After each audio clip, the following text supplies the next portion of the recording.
once you have a good feel of what you need to be happy, you can go through and cut other things out of your life.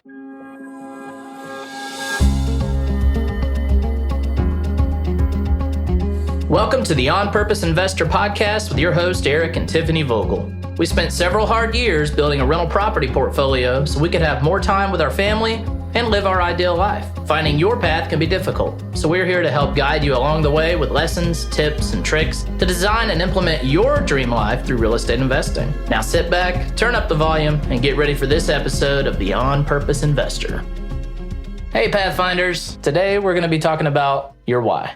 And why the why matters so much to reaching your goals. We think of the why as what gets you up in the morning, what motivates you to get things done, and why you're living your life the way you are. A lot of people just live life. They get up, they work their 9-to-5 job, they come home, spend time with their family, and they look forward to the weekends. And then when Monday rolls around again, it's the dreaded day of having to go back to work. Reminds me of that movie. It looks like you have a case of the Mondays. Garfield? No, that's a different movie. Oh. Office Space is the movie. Such a great movie. But, that's a great example of what might motivate you to find your why. And is working in an office like that really getting you closer to your why? So today we're talking about why your why matters so much. So you don't have to fill out TPS reports all day long and lose your stapler. It's really just defining why you do what you do to make sure you're living your dream life at the end of the day. Our goal is to help you find your path to your dream life and making sure that you have enough fuel in your fuel tank. And we talk about why the why matters so much is that why becomes the fuel in your fuel tank. Yeah, as you're working towards reaching your goals, things are going to be tough. In our path, we came across so many tough situations, but we were able to reach our goals because we had a big enough why in what we were doing that it made it worthwhile to get through the tough times. Right. The bad times were, looking back, we can laugh on it now, how bad they were. But in the moment, those bad times, they were the worst times that we had experienced. We were able to push through them because we had fuel in our tank. And that fuel was our why. Our why consisted of multiple things. That was time freedom that we were aiming for. We were shooting for some financial freedom, but mostly we were shooting for being able to spend as much time with our future family as possible. Because when we started doing all this 4 or so years ago, we didn't have a child. We had just moved in together after dating for about a year. We started investing together before we got married.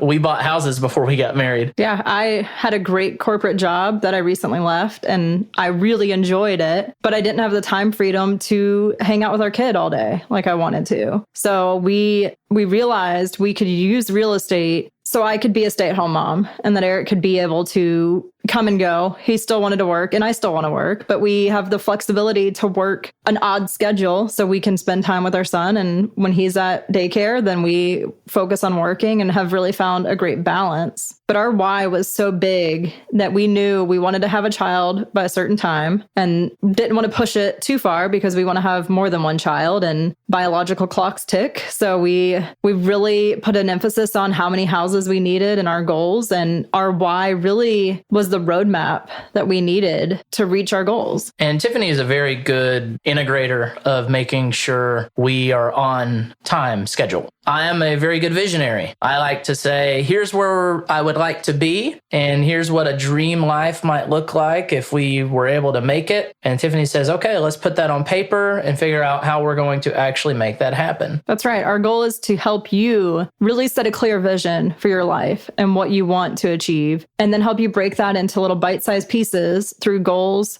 and other milestones to help you reach those goals, and making sure that you're focused on the right areas of your life to make sure you can achieve your ideal life. Having a clear path to achieving your goals is paramount in the planning process, not just at the beginning, but all along the way as well. I'm in the Army National Guard, and one thing we do often is land navigation. And in land navigation, they teach you about strategies on how to find different locations. And what you work towards is being able to stand in the middle of the woods or at a starting point or something else and shooting an azimuth. Now, an azimuth is direction in which you are headed in a certain point on the compass. So let's say you're standing in the woods and you need to head towards the northeast. And that's probably going to be around 25 degrees, 35 degrees when you look down on the compass. Now, when you stand in your spot and you shoot this azimuth at 35 degrees, what you're doing is you're holding your compass up to your eye, or you're holding it out in front of you, and you're looking for a point in front of you at 35 degrees. Let's say it's a tree. It wouldn't make a lot of sense to just walk toward that tree and keep going when your target is 500 meters down the way, but the tree is only 10 meters away. So what you do is you go those 10 meters and then you pull up your compass again and you shoot another azimuth as you go. Just like in real life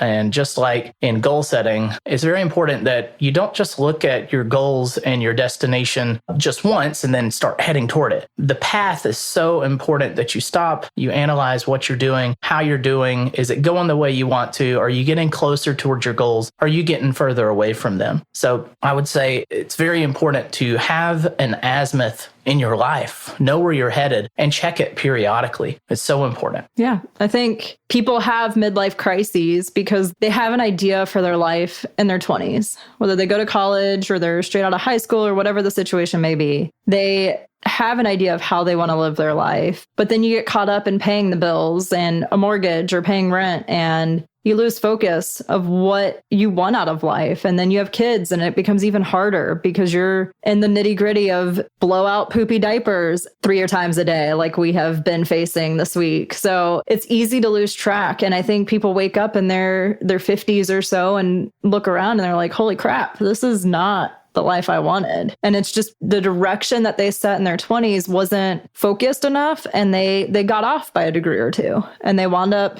at a completely different place than they wanted to be when they set out in their 20s. And we have tried to be very, very intentional about what do we want out of life? What does our ideal day look like? When you wake up in the morning, whether it's Monday, Friday, Saturday, what does a good day look like for you? And I want to wake up dreading a day just because it's a certain day of the week. I want to enjoy every day of my life. And we, through a lot of hard work and sweat and tears and some blood in some instances, been able to create this life that's very rich for us. And our motivation for this was our why. And it was to be home with our kids and create a life where we could go in an RV trip for 6 months if we want. This past summer, we spent 2 weeks in our RV with our son, and we were able to work from our laptops a little bit here and there, but also able to really enjoy the time with friends. And that's not something we would have been able to do if Eric was still working as a band director and I was still working my corporate job. Just to revisit a little bit about what Tiffany was talking about, you could end up 50, 60 years old and just look at your life and realize that you're way off target. And that could be you listening right now. You might be 50 or 60 and looking around and saying, well, this is not exactly where I envisioned I would be when I was this age. And my encouragement for you is that you still have plenty of time to change the direction in which you're headed. The younger you are, the smaller your boat is. And that's the way I would describe it. When you're 20, 25 years old, you have a baby kayak. And if you want to make a big change to your life, it's as simple as paddling one direction and making a few different decisions. And all of a sudden, you're heading in a new direction. And it was not that difficult. The older you get, I'd say the bigger your boat gets. And if you're 50, 60, maybe 70 years old and trying to make a change of direction with your life because maybe you want a different life than what you're living right now, you just have to turn your boat a little degree at a time. It's not that the boat won't turn. It's just that it's going to take longer for that boat to turn because there's a lot more that goes on when you get older. You also have a lot of life experience, though, that can be a huge asset. We built our life through real estate, and so many people asked us, well, can you tap into your home equity to help you start buying houses? And we just kind of laughed because we bought our house on an FHA, 3% down. We had no equity. Someone mentioned about taking a loan from your retirement account to start building your portfolio. And we were fortunate enough to have some money in our accounts, but we were in our late 20s, so we didn't have a ton of capital to play with. So we had to find other ways and got creative to reach our goals. But all of that to say, as you're older, you have more resources, whether it's financial or wisdom or experience.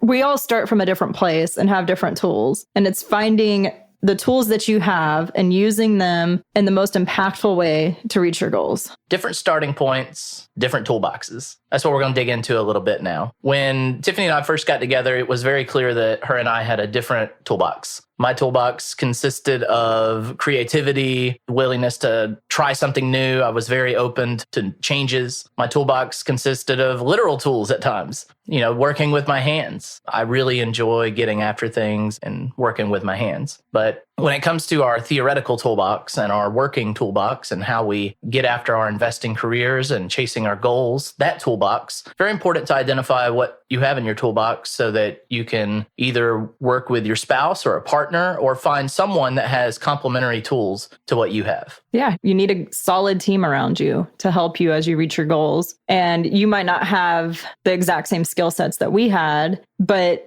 finding the complementary team will help you reach your goals. Part of that also is everyone's why is very different. Our why was to be able to stay at home with our kids. A lot of people, that's not their goal. They want different things, and that's perfectly fine. I think it's all, the path for everyone is different. The tools they have is different. You just have to take what you have access to and what you want and use that to reach your goals. And the big thing is just knowing where you want to go. If you don't know where you want to go, you have no way. That's what I love about real estate investing is that there's no one way to do it. When we started in this, we quickly realized after going to several little meetups for real estate investing that everyone in there just seemed to do it a little bit differently. And that made us realize quickly that, well, it doesn't seem like there's a right way or a wrong way. It just seems like there is a way, and it's a way that fits for you. What we decided and quickly identified is first, let's see what's in our toolboxes. What are our strengths? What are our weaknesses? And this is going to help dictate how we invest. This is going to dictate the type of homes we buy. It's going to ultimately determine our path,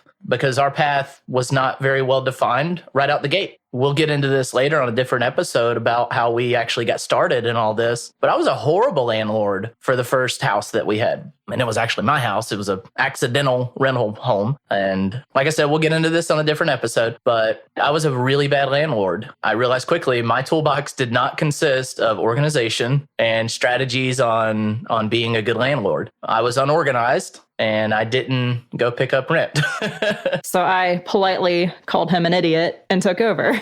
Right. So like I said, we quickly identified what was in our toolboxes, and that helped us to determine a path. And maybe you are already on your journey. Maybe you're on your path right now. Maybe you have achieved your goals and you're trying to either strengthen your portfolio, or you're trying to teach someone else in your family about investing, or maybe you want to pass this to your kids, or wisdom or knowledge, whatever you have in your toolbox, you want to pass it along. That's our goal here, is to help you to find strategies on either helping you or those that you work with or love. Yeah, I think also defining your why is what's so important. We got caught up in this need to leave our W-2 day jobs. And I went on maternity leave after having our son and was working, obviously taking care of a newborn and working in our rental business. And after things kind of stabilized around when he was 3 months or so, I left my job, and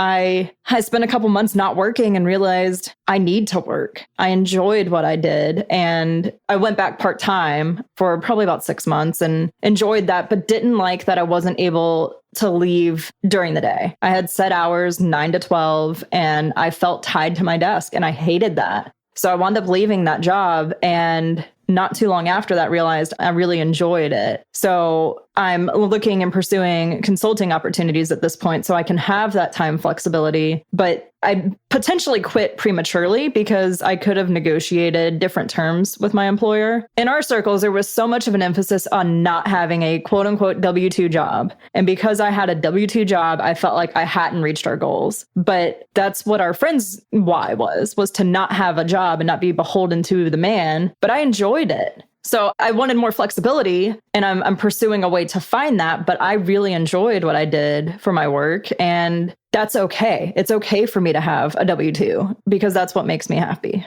And what I found out was that what makes me happy is working with my hands. I truly enjoy building things. I enjoy crafting and not painting. I do not enjoy painting, but I do enjoy crafting and building things. Along with that, I'm a teacher, not just by trade, but by what's in me. I was a high school teacher for 7 years. I taught music. I was a band director here in Georgia. And I needed a place to lead. I needed a place where I could craft musicians and create music. And so I sought an opportunity to become a band director within the Army. And right now I'm on that journey and I'm slowly figuring out how to become a bandmaster. I've already done the officer training and that's cool. It's great. But that's somewhere I felt there was a void in my life. I quit my W-2. I left my job. I felt like I made it, but there's still something missing. And I feel like everyone is going to have some sort of feeling of they need a sense of belonging. They need to fill this void in their life. And that void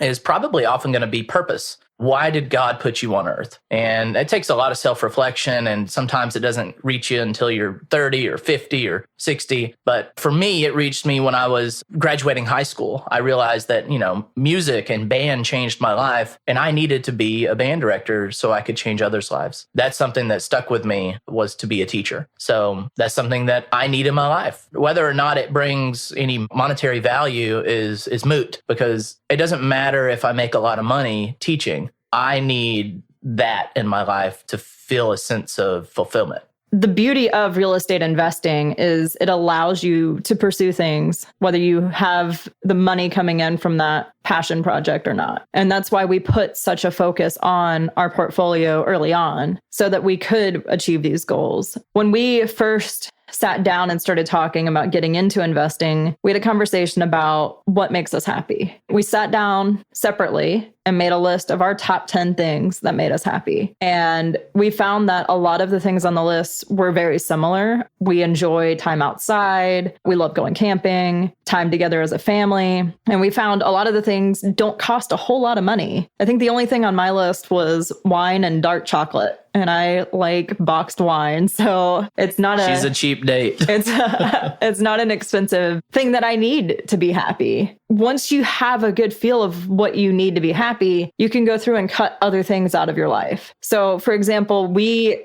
for a long time, cut all TV. We didn't have Netflix or cable or any Hulu, anything, because we were so focused on pursuing our dreams. And we realized we're more happy sitting around a fire and playing guitar, or Eric playing, not me. That would be a train wreck if I played, but we enjoy sitting around and singing and playing guitar. And that's what brings us more joy. We have started watching more TV now as we're slowing down and out of the main hustle, but it's really defining what makes you happy and pursuing that. And I think the top 10 really helped us start to get clarity into our why and what we wanted out of life. And your top 10 is going to look drastically different from ours, or it might look a lot like ours. Now, my top 10 is drastically different from Tiffany's, but there were some similarities throughout. But when you make your top 10, with either you're doing it with yourself, you're doing it with your business partner, maybe you're doing it with your wife and kids, whoever you want to go on this journey with, it's very important that you list out your top 10, because that is going to help align your goals, whether it's joint goals, individual goals, or goals for the business per se. The top 10 is going to help define those goals. And once those goals are established, that's where you start your journey. That's where your path begins to take shape. I think creating a vision, and we'll talk about this in future episodes, it's daunting to think about what do you want out of life in 10, 15 years? And what do you want your life to look like if time and money were abundant? Right. I know we do 3-year visions. We have not gone past that because things change so rapidly in our life that thinking 10 years down the road, I don't think there's a way for us to map it out given our situation. But we have talked about what does a 10-year life look like? When our son is 11 years old, what do we want to be doing? And we are building the life to achieve that. All of that to say, it's very daunting to think about what 10, 15 years down the road looks like, especially when you're in your early 30s. That's half our life almost. So thinking about just what makes you happy makes it a little bit more manageable. It's, how do you eat an elephant? One bite at a time. This is one bite to help you start to think about what you want out of life. Yeah. And, another analogy to help even drive this further, your path, when you get your goals written down, when you have your top 10 listed out and you have a clear idea of where you're headed and your path is beginning to take shape, what you're setting up is a very, very tiny domino. The domino is extremely tiny because that first step is going to seem just so menial, whether it's, running numbers on one deal on Zillow a day, and you do that one day a week for 5 weeks. While that might seem small, it's big. It's a really big, impactful thing, because once you tip that first little domino, you can take the next one that's 50% larger than that first domino, and it's going to tip it over. And the momentum of these dominoes falling, if you just drive forward with the momentum that started with that first domino and you keep driving forward, there's no reason that you can't topple over a domino the size of the Eiffel Tower one day. We're big proponents of books and education. And one of the books that has had a huge impact on me is The One Thing. And one of the things they talk about in The One Thing is if you knock over a small domino and like Eric said, each domino gets 50% bigger. By the 18th domino, you're looking at the Leaning Tower of Pisa, and the 23rd would topple over the Eiffel Tower. So just small steps and small actions will help you reach your goals, and goals that you think are never possible. It just takes time and really focusing on one step at a time.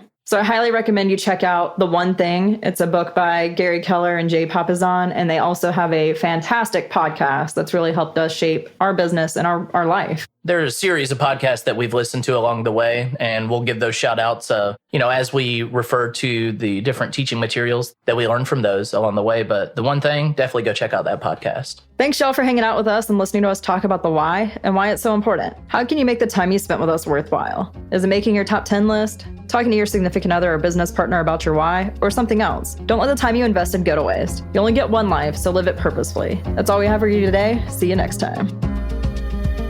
Are you ready to discover and build your dream life?